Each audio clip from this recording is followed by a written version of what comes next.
Hey there, and welcome to the first episode of Easy Vegan Eats. My name is Rob, and this is just going to be a quick introduction into where this channel is going to be heading into the future, where I came from, and some quick hobbies and stuff that this channel will cover.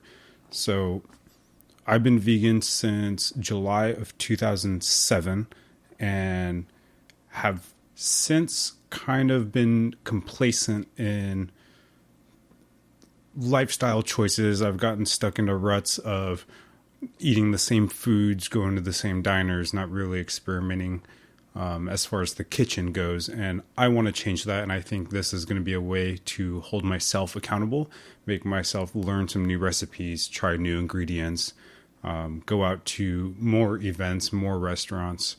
And especially when traveling, I do like going out and finding a local eateries that are high praised. So I think this will just help me experiment more in my endeavors with that. I haven't done a lot of research since becoming vegan. I watched a bunch of movies. Anytime a new documentary comes out, I will be watching that. But in the past, I have gotten pretty lazy with it.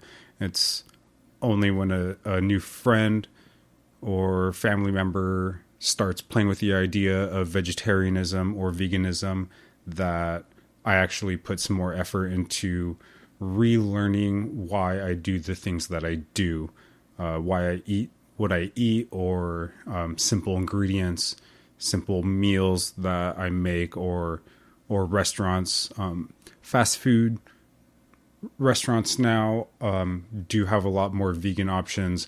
KFC and El Pollo Loco, Carl's Jr., Del Taco, all within the last couple of years have made a lot of strides into accommodating vegan lifestyles. It's not just going to be plant-based eating, though.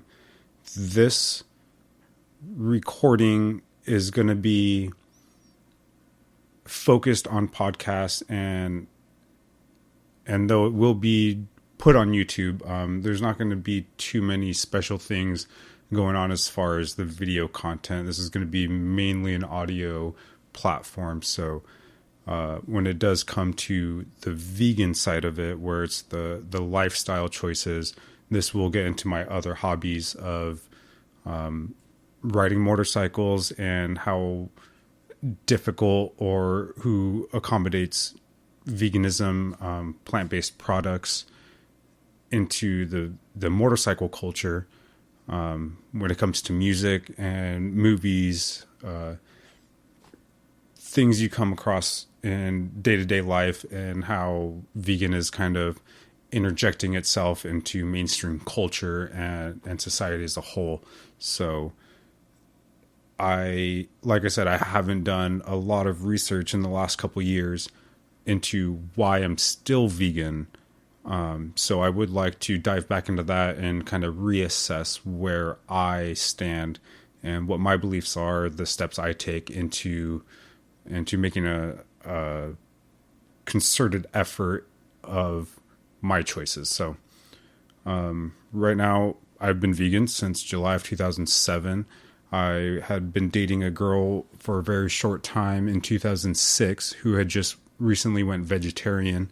She asked me to give it a try, and I did. And after about a year and a half, I decided to make the jump into veganism.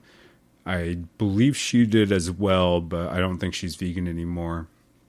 I have been vegan. It's going just past 13 years for me, so it's been fun. I have a couple slip-ups here and there, but it's been a great learning effort, and all the music and foods I've grown accustomed to since then has been real nice.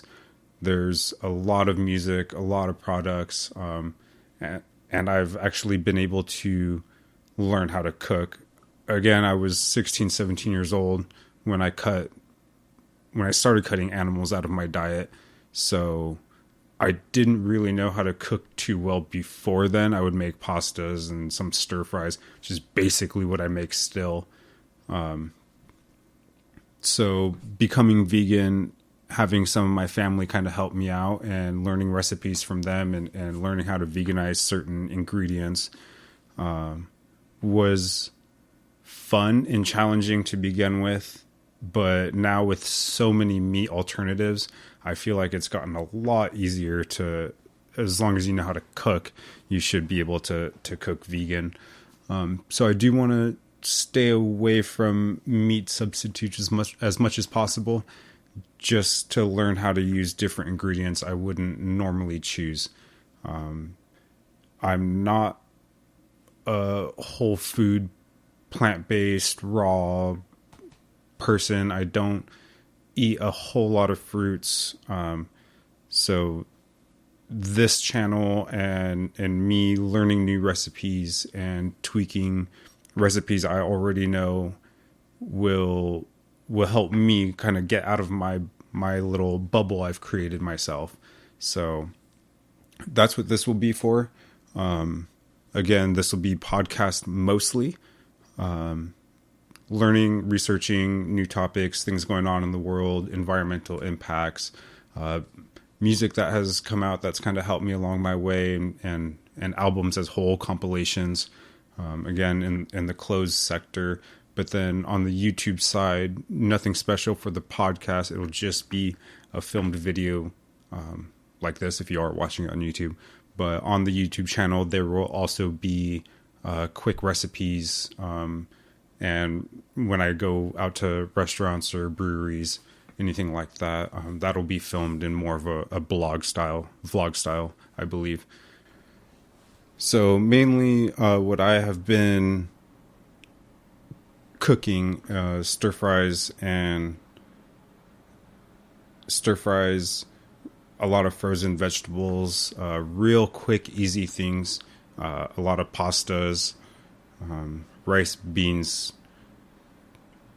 canned stuff, fried rice, real kind of one pot meals. So what I'm learning how to do now is use the limited resources I do have in the kitchen to be able to make more intricate meals. My meals, I don't believe, taste terrible, but the kind of direction that these recipes in the future will get into is just real minimal, not fancy. They're not going to be the most beautiful, but they will fill you up. They'll taste fine. They'll be easy and cheap. I don't have a lot of tools with me. I have one frying pan, one saucepan, a spatula, a spoon, a set of knives, a cutting board, not a whole lot of spices. I do tend to be very frugal in the grocery store, so buying spices and kind of one-off ingredients isn't really my style. When I go to the store, I'll usually buy for the month. So I work late in the evening, so when I get out of work, it's near impossible for me to get to the grocery store most of the time. So I try and just buy once a month and use that for my meals. And I do cook for myself, so I've learned that fresh vegetables I can keep for about a week and a half. If I prep it, it'll last me a good solid 2 weeks. So the first 2 weeks of the month will usually be fresh vegetable meals, and then the second half of the month is usually cleaning out the freezers, cleaning out the pantry, all the kind of sustainable foods shelf-stable foods, I should say. Cleaning out all the shelf-stable foods that I have. That's when it gets into the pastas and potatoes, stuff like that. So I can't say I'm going to deter myself away from that style too much to begin with. I do want to learn new recipes, and I know kind of I can go through my whole month worth of meals in, I don't know, a couple weeks in this kind of format of learning, writing everything down, building the recipes out. Okay, so this is kind of working as a test. I do plan on posting every Thursday. As soon as I get a couple videos backlogged, then I will start releasing those, just to know I'm not going to pay money for something I'm not going to do. You guys don't care. All right. Have a good week.